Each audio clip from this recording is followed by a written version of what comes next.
Hold on for a minute here, Eli. It's saying I'm logged. My Facebook is giving me give me an issue here. I gotta make sure I'm logged in the right page. All right. I know what happened. Oh, up here.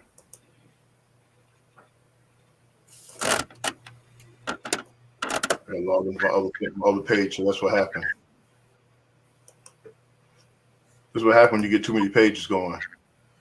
No problem. All right, let's see here. Try it now. We'll put you back out there.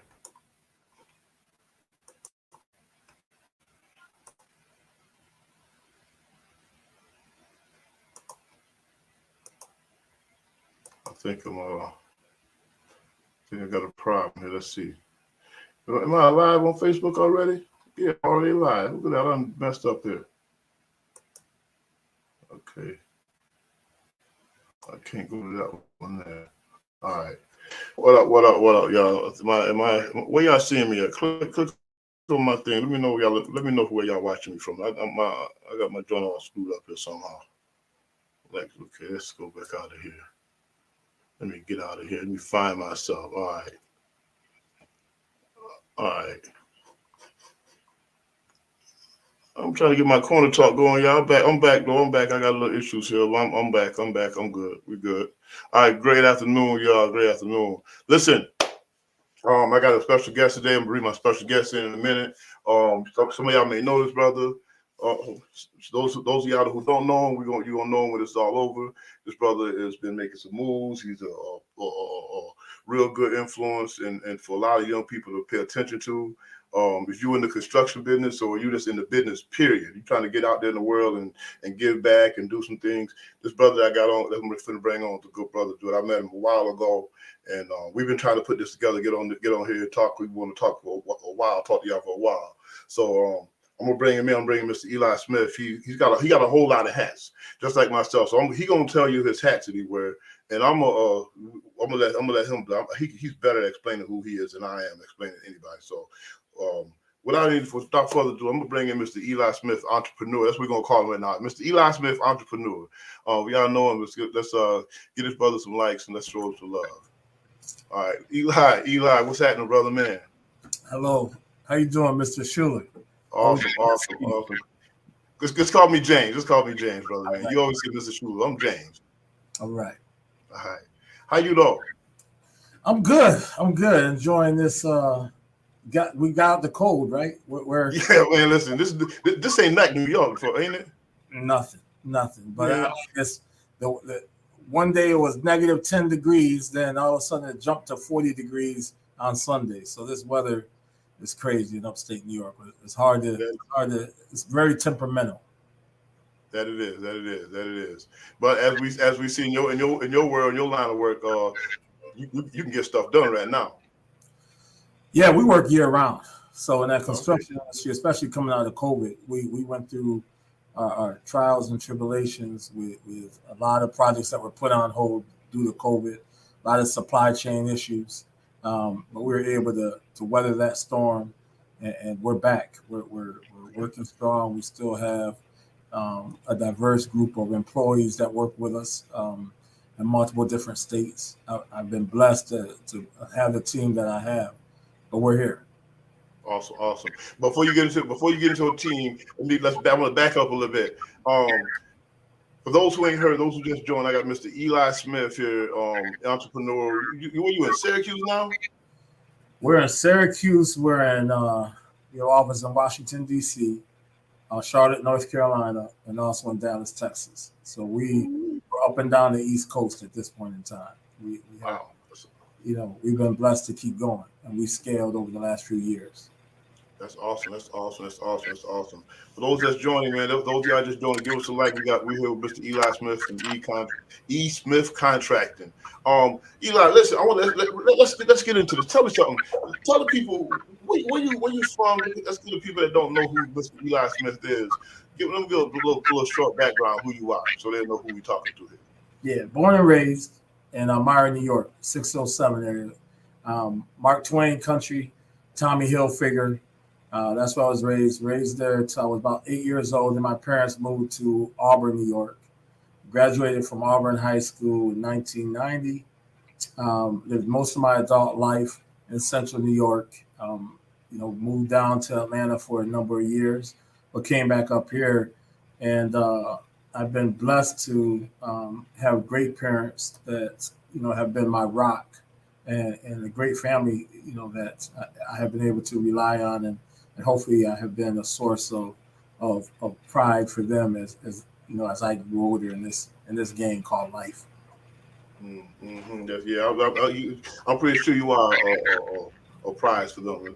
I believe you are. So, and that's why for everybody I've heard that's talked about you, spoke good things with you about you. So, all right, now you from Auburn area, Yes. Auburn, New York, right down the road, right down. Now, how did you get involved in into the line of work you're in now?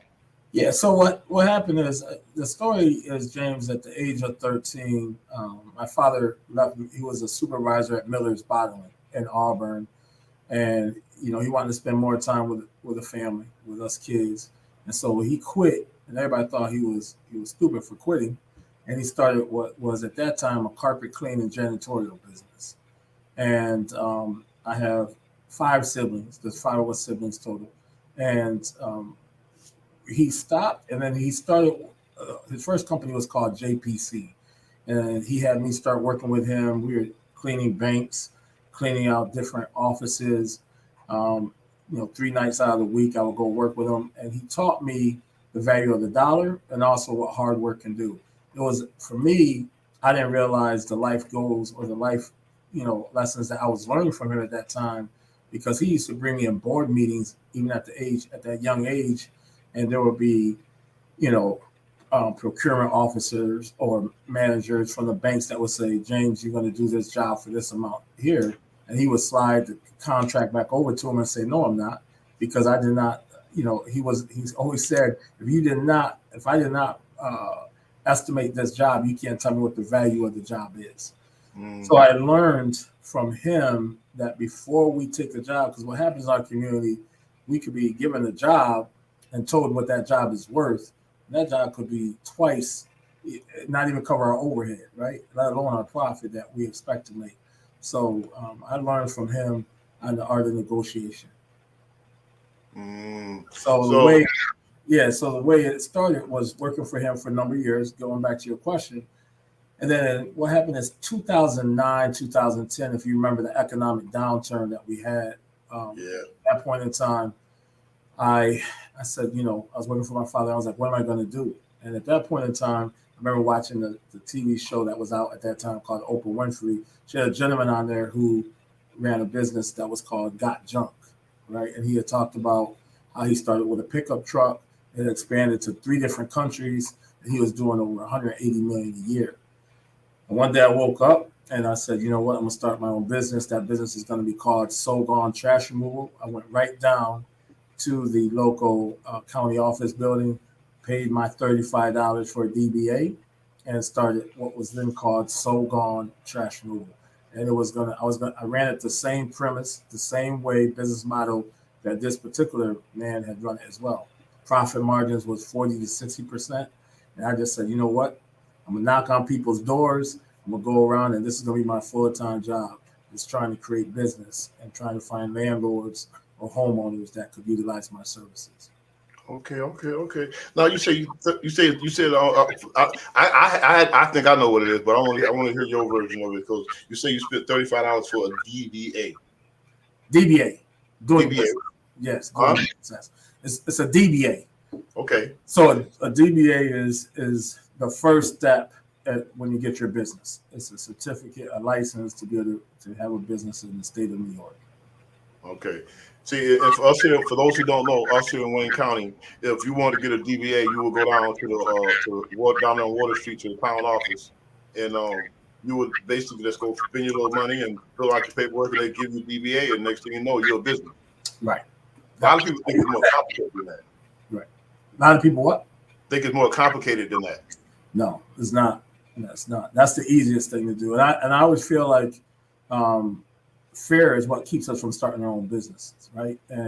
But fear is how you build generational wealth and how you can actually take care of your family and your friends and the community at large to have a greater impact is by entrepreneurship. I agree 100%. I agree 100%. Just for those who just joining me, we with Mr. Eli Smith from E. Smith Contracting, local fellow from Auburn, Syracuse, Dallas, DC, businesses all over. Started out doing garbage, right? You started out doing garbage. Started out doing garbage. Garbage, and it was crazy. So I got to give you a little tidbit. So this is what we did at first. I went down and I Googled at that time got junk, and I put on a piece of paper what was their prices. At that time they had on their website what their prices was. Okay. So it said a pickup truck was $800 and 2 pickup trucks was $1,400. I just went all the way down, right? And said, okay, if they're charging $800, got junk is for a truck, full of debris or trash to be removed from your home. I said, I'm going to make it 20% less that amount, and that's going to be my prices, right? So I made sure that, and then on a piece of paper, I said a national leader was on this side, and these were my prices. So when I handed out the flyer to the homeowner, I said, you're actually getting a deal, because if you call the national leader, you'll be paying $800 for what I'm about to provide the service for you. And then we broom set. So say if we were cleaning out a garage, I always believe in customer service being number one. We left the homeowner with a company shirt that at that time said Sogon Trash Removal. We left them with a parting gift. We left the broom swept, wherever we picked up the location. And what we did so that we had to take the debris back to the landfill, if somebody was throwing out their couch or piano or TV, we would take it to Goodwill, Salvation Army, so that what's the saying? One man's trash is another man's food. So we would actually, do good in the community by giving away, some of those items to families that could use it. Okay. Now I'm gonna fast forward a little bit. All right, you started out in business with your father, and then you went solo on your own thing, and you did a remarkable thing. Smart, man. That's brilliant. You're smart. Comparing you give your customers a comparative narrative of you and the leading agent. That's a strategy within itself, right there. I mean, this is what you could pay, but this is what you're going to pay, right. And then you grew with that. What do you think? What was the one thing that you did that catapulted you to the next level? Yeah. So when I started, it was in 2011. So it was July of 2011, and about October. No, I would say, by February of 2012, I received a call from a homeowner that asked me to tear down their trailer. And they said, listen, can you tear down this trailer? And I was like, yeah, I've always been in construction. So I was like, yeah, we can do the demo. It's just demo, right? So we did that, saw the profit margin when we took back all the scrap metal. I was like, okay, we made like $4,000 in like 4 hours worth of work. And then from there, 6 months after that, I received another call from, at that time, today she is a deputy mayor for the city of Syracuse. Her name is Sharon Owens, who's actually from Geneva. So Sharon reached out to me and said, listen, bring your business to here to Syracuse, Eli, get your MBE certification. We can provide you with jobs as well. So I decided it was at that time I needed to scale my business, because up to that point, I was working in my business and not working on my business. So I was swinging a hammer. I was going job to job. And I figured if I'm ever going to scale my business, I needed to get out from working in it to working on it, and work on the marketing piece and working on building partnerships with other business owners around. So I received my first multi-million-dollar job at the end of 2012, which was tearing down a hospital up in Watertown, New York, with a 5-story hospital. That developer reached out to me and asked me to do the demo on, and that was our first 7-figure contract. And from there, James, the business just scaled and took off. So wait a minute, hold, time out. You said you gave me so much to unpack there. I want to rewind just a smidget here. All right, MBE certification. Right. And I may know what it is. Minority Business Enterprise. The okay, MBE stands for Minority Business Enterprise. So all state, basically what that is all state products or services contracts that are sent out. There is a WMBE goal. So W stands for women, M is the minority, right? And 30% is usually what the goals are in most counties, right? So, and that's products or services, no matter what. Construction, whether you're selling printing paper, whether you're offering a service as a counselor, there's a goal that every state contract has MWBE goals attached to it. So is it good to stay attached to the MBE long term? No, because the way the MBE works, James, is you have to be the lowest bidder, right? So no matter how good of a company you are, if you're not the lowest qualified bidder, you will not get the job. So you can be the best plumber in the world, but if Bob the plumber down the street bids a job for say 100,000 and your prices are 105,000, and you have the best plumbers, guess what? Bob, who may provide not the same quality of service you will, is going to get that job. So you have to be very diverse. Don't do too much state municipality work. We focus a lot more now today on the private sector. Okay. So let's see. For those of y'all who just joined me again, we with Mr. Eli Smith from E. Smith Contracting.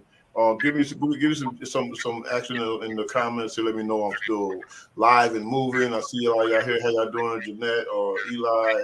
I see all y'all there. What's happening now? Eli, you just said minority business enterprise. With the Department of State, you file that with the Department of State, you do your application. It's a little process, but you got to go through it. And once you get in, it's a good. You're saying it's a good starter. It's not something to be in for longevity. No. There are other people who think it's okay to stay in it, but it's not. It's not, because you're not going to ever. You can't grow the business and scale it the way you want to. There's more money in the private sector than there is in the state, right? So working for companies such as Amazon or Google or even your local car dealership or grocery store, their procurement spend is a lot larger. It's better than what the state is, right? With less regulation. The state has a lot of regulations. Gotcha.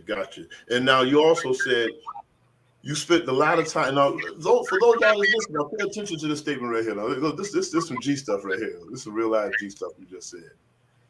You was working in your business, but not on your business. Correct. Yeah. Ooh, touch on that one more time. Those y'all that missed it, listen, pay attention. I didn't hear this. So I always say when I speak, like, the best companies may not be the most common household names that you know of, right? So I always go back to Bob the plumber. Let's just use Bob for a second, right? Think of Bob the plumber, who is your local plumber that provides great service and does quality work, okay? But Bob is on every single job. He's on every job. He's working in the business. He's not partnering with any other companies to expand his business or grow his business. He doesn't have a marketing team. He doesn't have an accounting team or a legal team, because he's just working in the business. So when Bob gets in trouble, Bob can very quickly go bankrupt, right? And then you think of a company, let's think of a company that we all know. That's a plumber, Roto-Rooter. Okay. Now, Roto-Rooter, the best plumbing company? No, but they're the most well-known, right? So whenever somebody says, who do I have to call in my plumbing to fix plumbing in my house? If they don't know Bob the plumber, they're going to look in the yellow pages, as we used to have back in the day, or on Google, and they'll find Bob the plumber. So that's why I say is you cannot, if you're an entrepreneur, you have to work. You can't work forever in your business, right? You have to start working on it. You have to start looking at partnerships with other like-minded businesses and grow it in the community, and then always look to expand or scale your company. Right, exactly, exactly. Okay. I like that. I like that. That's great. That's great. So those guys paying attention and watching, make sure y'all remember this. Work on your business also. Work on your. I got to do that myself. You know, I got my business I run and everything. I got to work on my business also. I'm just like you were saying. I work in my business, so I got to take that advice myself. All right. You know, Now, some of the best. I do want to say, James, before you move on from that, some of the best leads I ever received are from my insurance agent or from my accountant or from someone that I just played golf with, right? Or whatever we like to do, right? In our free time or at lunch, right? And then that's how you get leads, right? But if you're working in your business, a lot of times you're going to miss those events, right? Or those summits or those conferences that if somebody's asking for a great counselor, and I say, oh, I know James Shooter, or where's James at? But James is always working, right? If you're always working, you're not going to ever be able to scale your own business yourself. So you have to take time for yourself to continue to grow. right. I got to take that again. I got to take that advice. I got to take that advice because, like you say, I got to work on. I'm always. I'm working from spot to spot, spot, and then there's things I forget to do, and there's emails I forget to send out. There's things I got to do here. There's a flyer I got to do, and I'm working with. I'm feeling you. I'm feeling 100%. I'm feeling 100% on that. All right. Now let's see. Wait. What is the name? Y'all listen, listen to what I say, y'all. Listen to how I say this. Words are very important. What are the names of your businesses? Okay. I have a company called E. Smith Contractors, which we just talked about. E. Smith Contractors is a general contractor, construction management firm with offices, as I said, up and down the East Coast. Works in the private sector for companies like J.P. Morgan Chase, Bank of America. In the educational world, we work for U of R, Syracuse University, City of Rochester Schools, on and on, right? Okay. SGTR, which was formerly So Gone Trash Removal, now works predominantly in the federal sector. So we changed the name from So Gone Trash Removal to SGTR for marketing reasons. When you hear So Gone Trash Removal, what do you think of? Trash. That's all we do is remove trash. So SGTR we changed to, which is the first letter of each name. We just changed it to SGTR, and nobody knows what that stands for, right? So it forces a client or a procurement officer to call us and say, hey, what services do you offer? Well, what do you need? We could do it, right? So if you're Bob the plumber, as I always say, or So Gone Trash Removals, Bob the plumber, nobody's going to call him to install windows because they don't think he does plumbing. So I say all that to tell fellow entrepreneurs, be very creative when you think of your name. Don't pigeonhole on what your services are, because you never know today what you may be doing in 4 or 5 years as you continue to scale your business. But SGTR works in the federal marketplace. We're working up at Fort Drum. We're on what's called an IDIQ, which is a government task order. It's a 5-year, $100 million task order that we're on currently.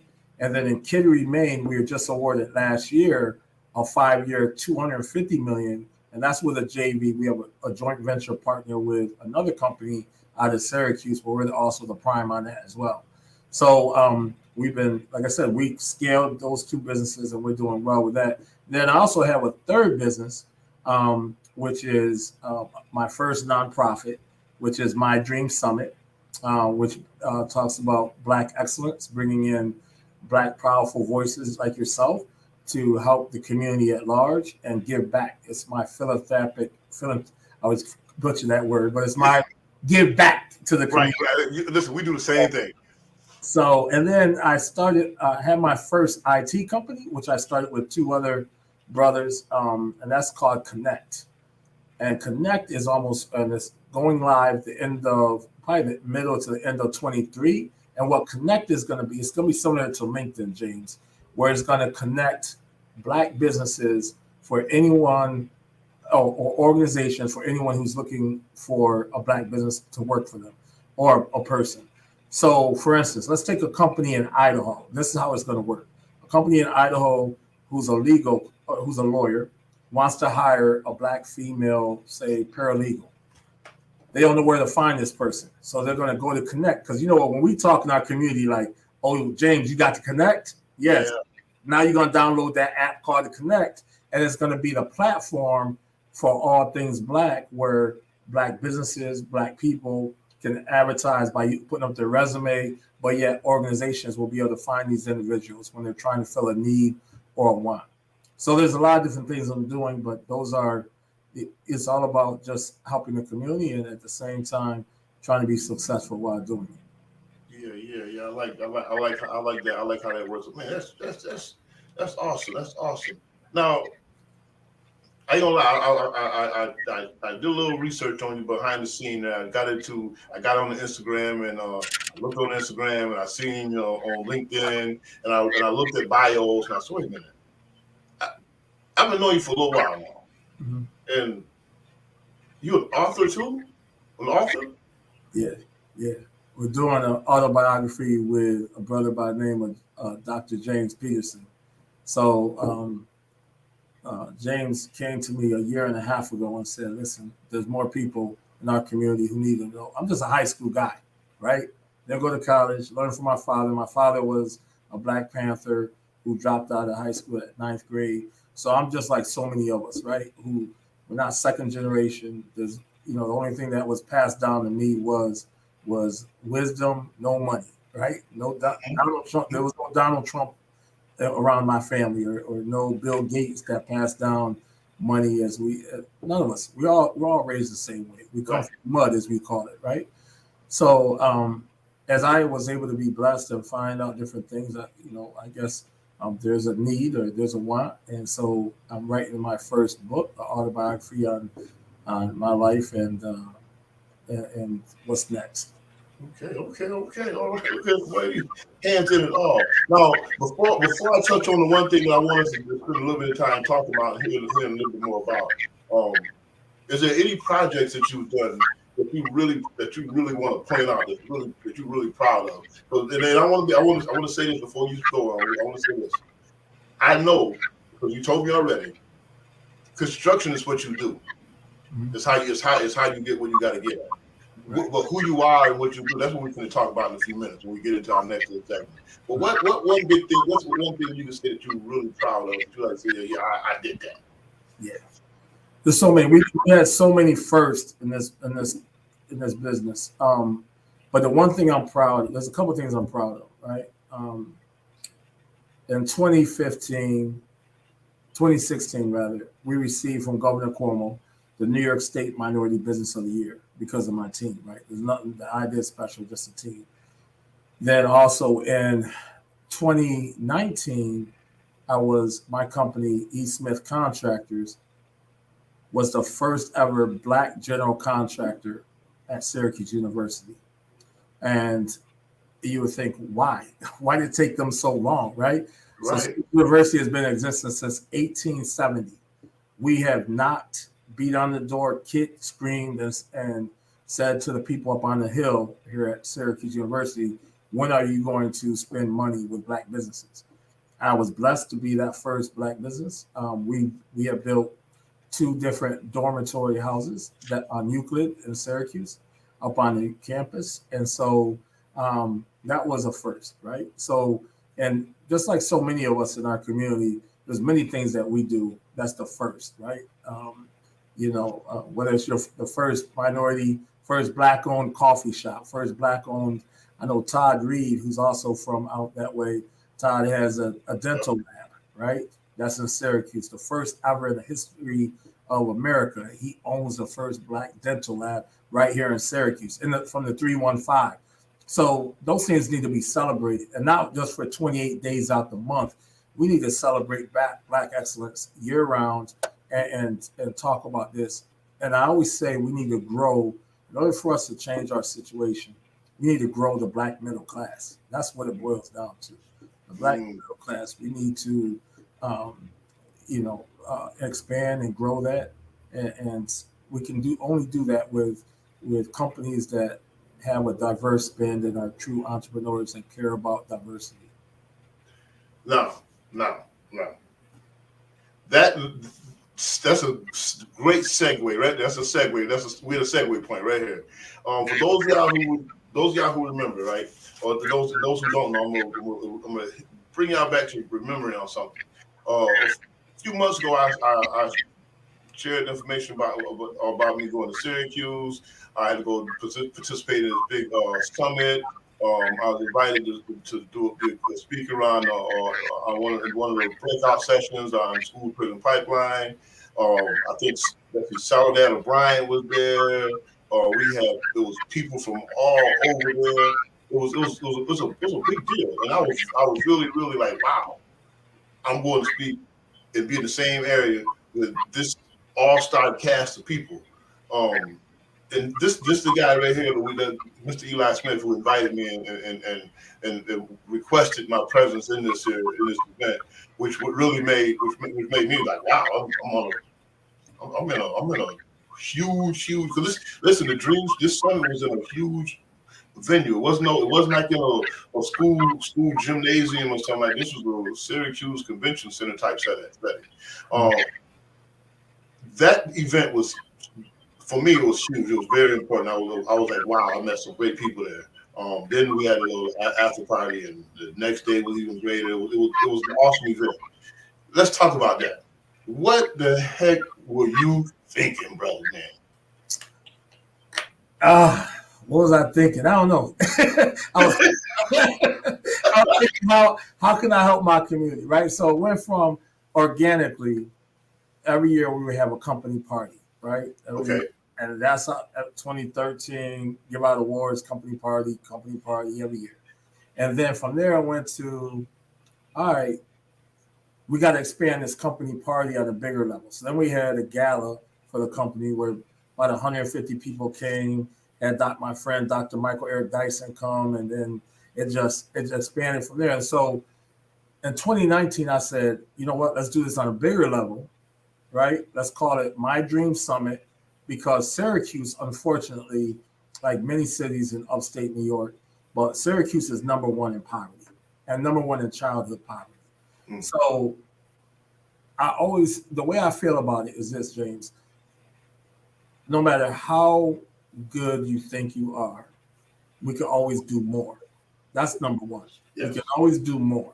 And I always feel like we're not doing enough. So when I hear things and read in a paper that we're number one in childhood poverty, we're failing. I'm failing as an owner.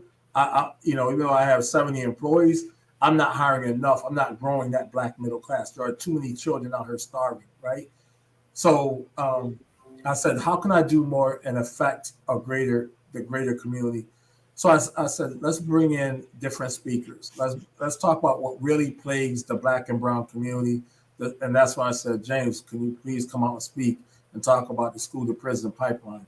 I had Dr. Freddie Haynes as a keynote speaker.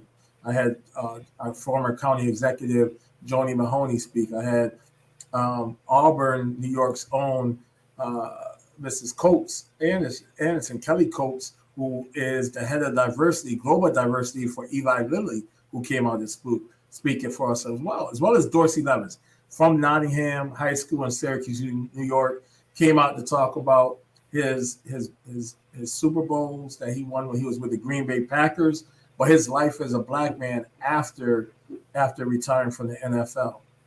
So the summit covered a whole broad range of subjects, from entrepreneurship to growing your business to scaling to things that, mental health in the Black community, how is that affecting us, childhood poverty. The list went on and on. And then that night we had the gala, and that brought in Nice and Smooth, and we danced all night. And then the next day was the actual day party that we had up at Drummond's, which is a golf course. But this year, 2023, James, I need you to be a part. It's going to be in September, okay? Okay. It's going to be on a Friday. So the way it's going to work this year for 2023, we need more children to come. So we're going to have it on a Friday as the actual summit. And then Saturday is going to be the gala night. But instead of us combining, and so what we're going to do is we're going to have more children to come be a part from Syracuse University and so on and so forth. We'll have Dr. Michael Eric Dyson come back again. We also have a brother by the name of Mark Tatum. You may not know that brother's name yet, but you will know him. Mark Tatum is second in charge to Mr. Stern, the NBA commissioner, or Adam Silvers in the NBA. And he's to school at Cornell University, and now he's in New York City, and he's going to come back and speak as well. In addition to that, we're also going to have a person by the name of David Blitzer, who is the owner of the Philadelphia 76ers, to talk. He works for Blackstone, but he's going to talk about all the things that Blackstone is doing in the IT world to help Black and brown companies scale their business as well. And that's just some of the speakers that we already have committed. So this is going to be huge. It's going to be even a bigger. And then eventually what we want to do is bring it to Rochester. We already had tons of folks that came from Rochester, the western part of the state. But we want the Dream Summit, have a great committee, great team. What we ultimately want is the Dream Summit each year to be the Met Gala of upstate New York. We look for it every single year, and people come out with, the ladies come out with their black dresses, fellas come out with their tuxedos on and are ready to have fun, and then we enjoy and we celebrate our greatness. Listen, I'm ready. This, for those who don't know, this event that he's talking about last year, it was on and popping, as we like to say. It was a moving and shaking. It was real. My feet ached on the way at the end of the night. I sweat through everything I had on. It was a great event. It was an awesome event, and it's something that I encourage anyone and everybody who can to come. And I can't wait for you to bring it here to Rochester.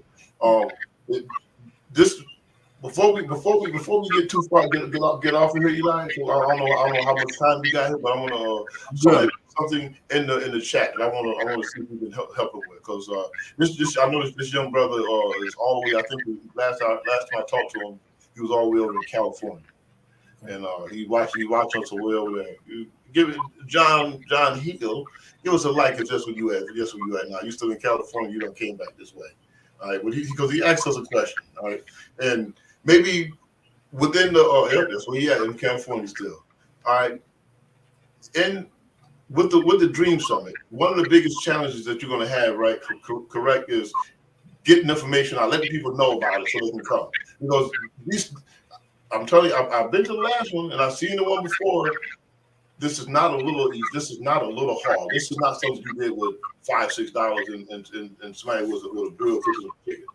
No. This thing took a lot of energy, effort, and capital to make happen. Yes. How do you market something like that? Because that's what John Hill wanted to know about marketing. Can you tell them about marketing? So something like this, how would you market a Dream Summit? So we had a lot of good John, nice to meet you. A lot of great partners is what we had. I had a program event manager that I had to hire as well, John, to be part of that. But I think, John, if you're trying to do this in California, right, there are tons of companies that are looking to spend dollars with summits or with conferences that further help the cause of Black and brown businesses or people to scale, especially now.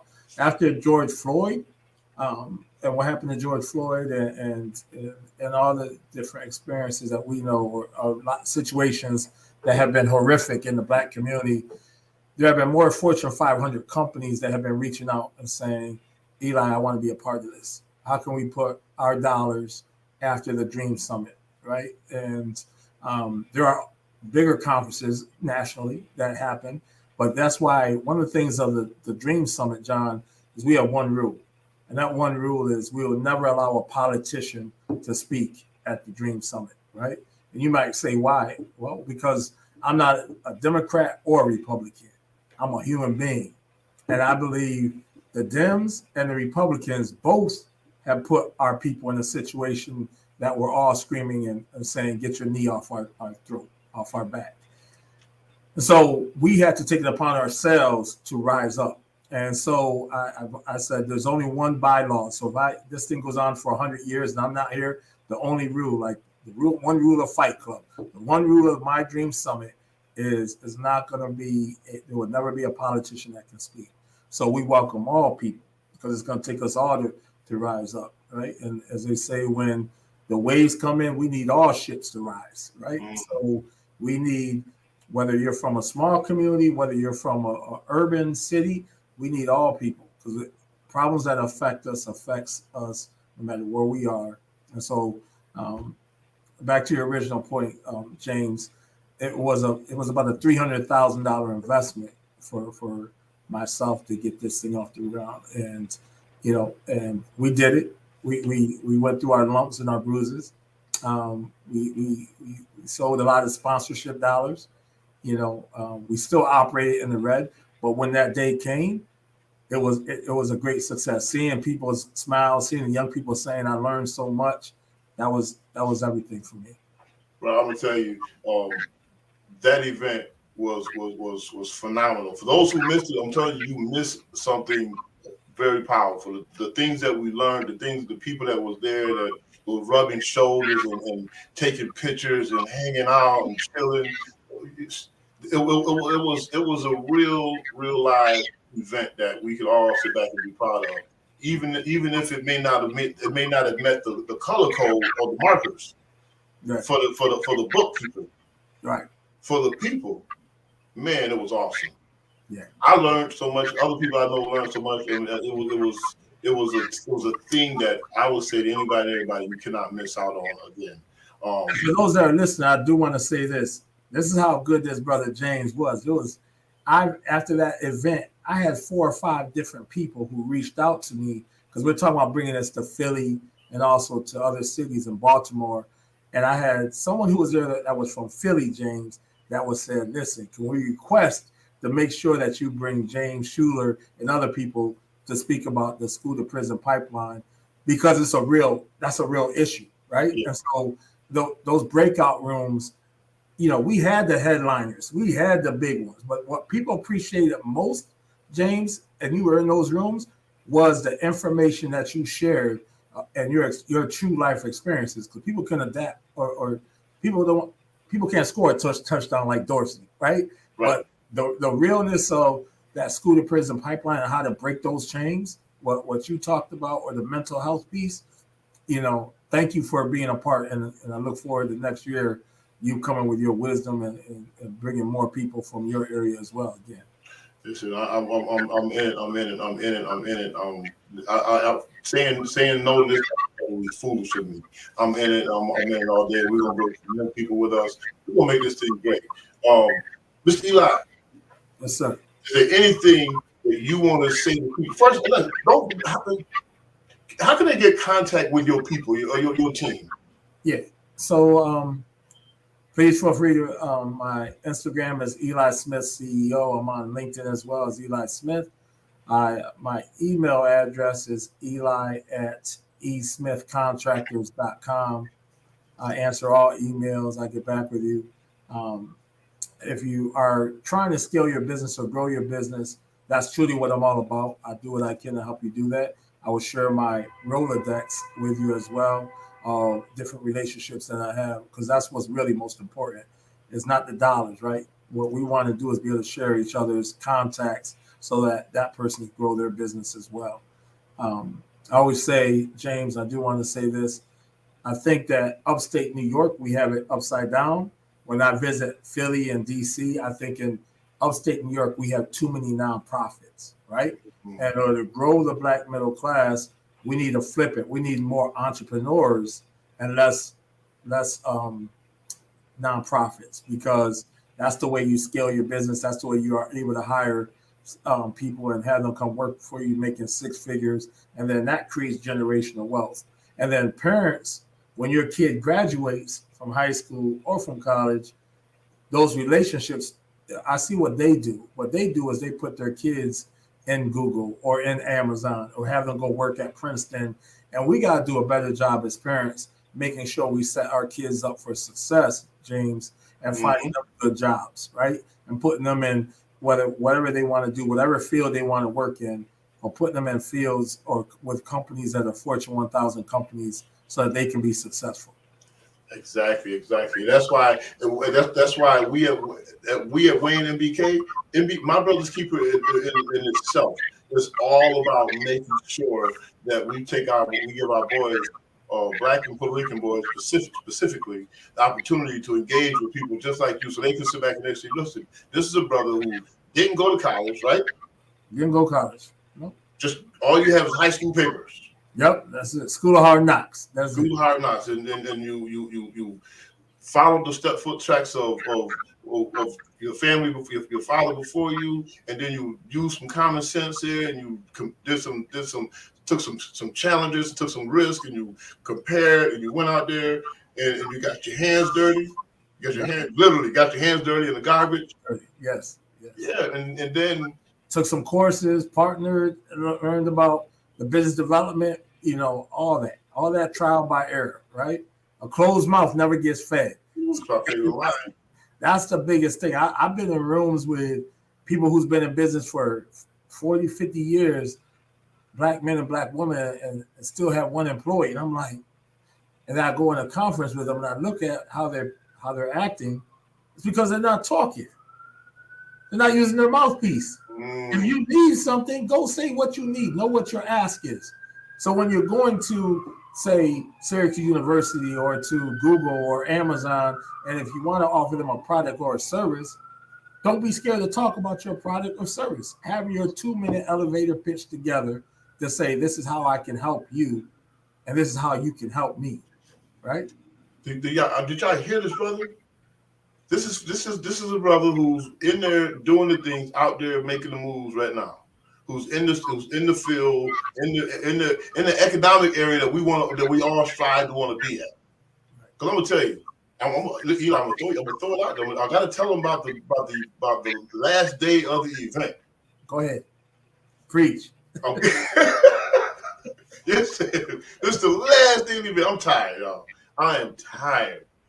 I get back to the hotel in Syracuse, and I say, I'm out of here. I'm gonna hit Eli up, let him know I'm leaving. My car is around the front already in the hotel. I'm walking out of the hotel. I'm in Syracuse. What was it? The Hilton? The Hilton. I'm in the Hilton. I'm coming down the stairs, and I come out. I mess around and I hit the wrong button on the elevator. And when I stepped out the elevator, I was like, "Where the heck am I at?" So I seen some stairs, and I went down the stairs, and I walked out the door. There stood Eli. I said, "Oh, hey, yo." So now I gotta say, yo, bro, I'm out of here, bro. It was great. Thank you so much. Thank you for everything you did and all that kind of stuff. And now, but I'm leaving. So we sitting there, we chit chatting, and he's sitting there, and he's waiting for a vehicle. Now remember, we from the trenches, all right, y'all. We from the trenches. We ain't come from no place where there's silver spoons and nice plushy headrests and all that kind of stuff. We from places where there was struggle. The struggle was real. All right. And I'm sitting there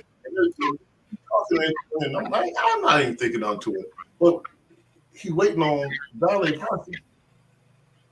I'm like, oh, so I go walk off, and this big old truck pull up. I'm like, what the heck is this? My dude pulls up in this crazy Escalade. Listen, y'all people y'all my young brothers who said, I want to get it. Listen to people who get it.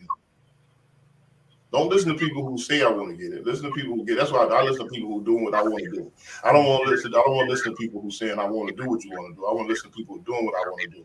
And those things, getting these nice vehicles, getting these nice houses, getting the ability to help and put back in your community, having the ability to do things is very valuable. So we pay attention to people who know how to do it. That's what this whole platform is about. That's what MBK is about. That's what we do. All right, we want to make sure that our brothers and sisters see people successful like them. We build that middle class. I'm with you, Eli. It's been great. I'm gonna leave you. I'm gonna let you listen. Is there anything else you want to put out there? Are you forgetting anything?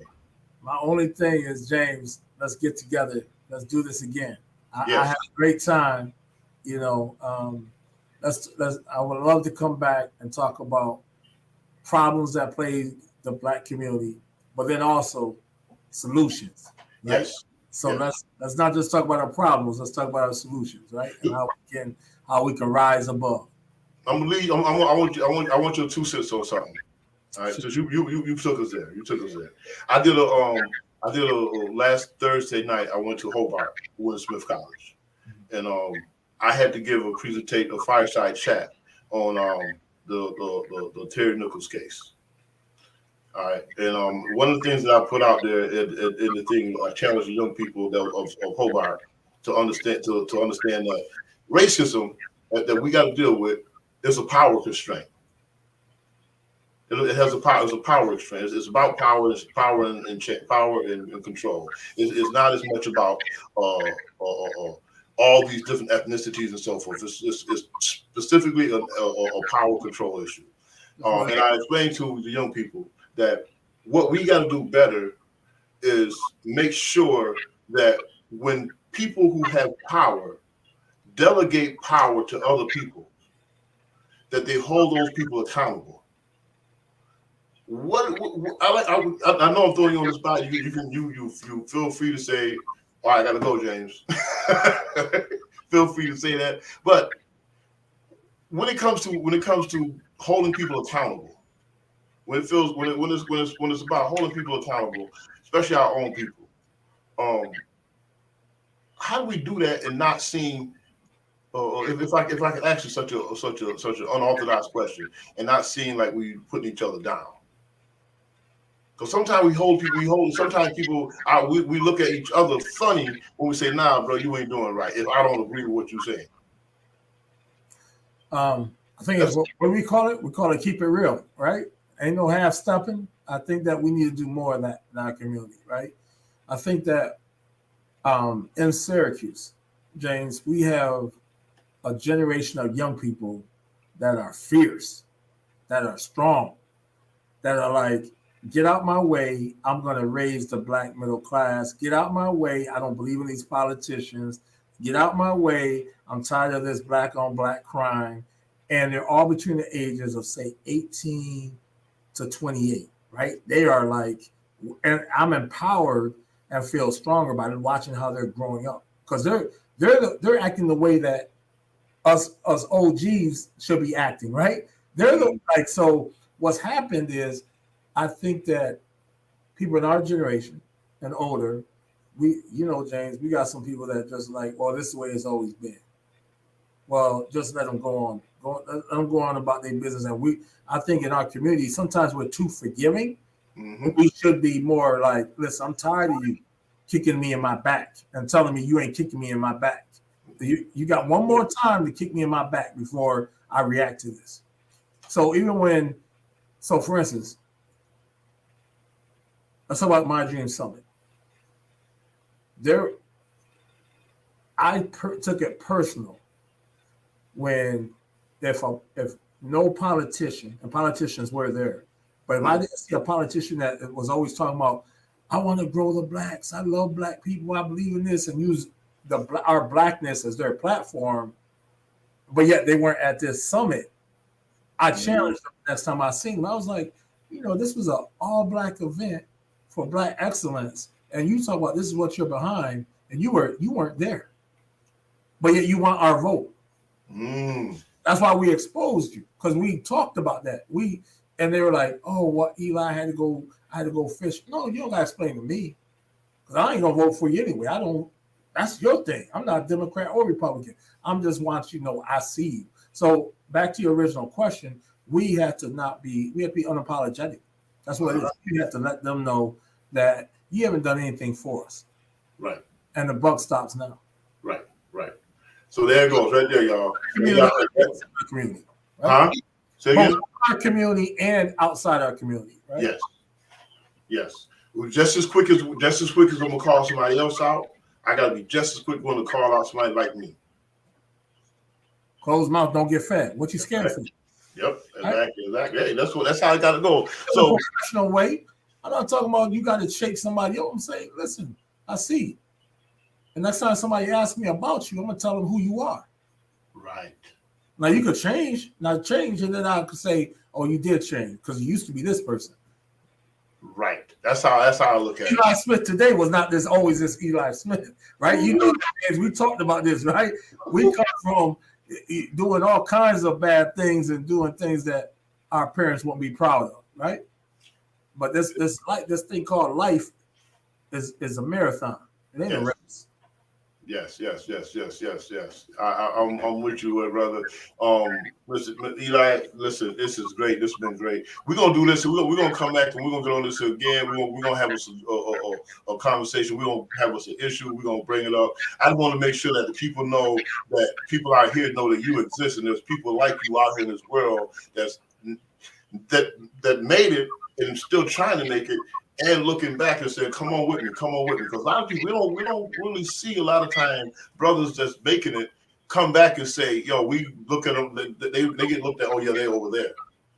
They over there. They doing their thing." But now I want to make sure that people know that that's one of the reasons why I was so excited about making sure you came on the show, because I wanted to make sure people knew that there were brothers out there that's fighting to get ahead and bring other people ahead with them. Right. It's not about just selfishness. That's the biggest thing, James. You just said it, right? Like I believe wholeheartedly that no matter what room we get into, if we're the only ones that look like that, that have that kinfolk or that skin folk in that room, we don't walk out the room. Leave that door open and say, "Listen, I'm gonna bring more people like that." There's a lot of boards that I sit on where I was at first the only black, African American on those boards. Mm-hmm. But me being in those rooms, I didn't say, I had to change and shift slowly, and that's what we got to do. We gotta bring other ones in those rooms that we go into as well. Right. That's what I do with this platform. A lot of people say, "Man, why you keep doing this platform? Why you keep doing this? Why you keep putting your money and your time into this thing, man? You need to do it like this. You need to do it like that. You need to get out there and be a shock jock or be sensationalized issues so you can get more likes and more involved. You can create more content." This is about helping and providing a platform for our people to see where the help exists at. If I can help you, I'm helping you. But if I can't help you, I want to make sure if you come to my platform, you're gonna see the people who can help you. Yeah. You can get it from me or you can get it from someplace here. Right. That's what this is all about. So, brother, man, you keep doing your work. You keep doing what you're doing. For those of y'all who watching, man, let's get some likes. Share this live, man. I'm gonna leave this up for a little while. Share it. Let it be known that this brother Eli Smith with E. Smith Contract. You give your contact information one more time. Instagram, Eli Smith CEO. LinkedIn, Eli Smith CEO. Email eli@esmithcontractors.com. And looking forward to helping and building with each and every one of you. And the My Dream Summit is coming up in Syracuse. It's coming up in September. Going to be Syracuse again, or we going to Philly? It's going to be in Syracuse. Okay. We're going to do one more year in Syracuse, and then in 2024 we're going to go in 3 different cities. Awesome. We decided to work the kinks out one more year, keep it local here, and then expand it from there. All right, y'all. So get your tickets ahead of time. Let's get it together. Get it together. As soon as the tickets start dropping, I'm gonna post them on this page or post them all over the place. They'll be on Eventbrite again. Yes. Eventbrite. This year, James, we're trying to get enough sponsorship dollars so that the whole summit is free for everyone. Ooh. Lunch, everything is provided. So we're because really. Last year, the tickets were $50, right? And that was the thing.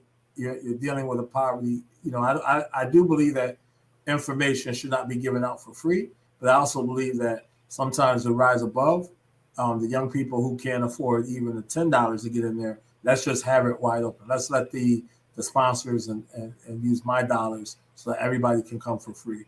But you'll be able to see it, www.mydreamsummit.com. And we'll be looking for, all stars all around Central New York and upstate New York and the East Coast to come in these breakout sessions and share their stories. So if anybody knows anyone that deserves to be on a platform to talk about some of the great things that they're doing, please reach out and we'll look for that because it's all about our stories. Y'all heard it here first. You heard it here first. Let's make this happen, y'all.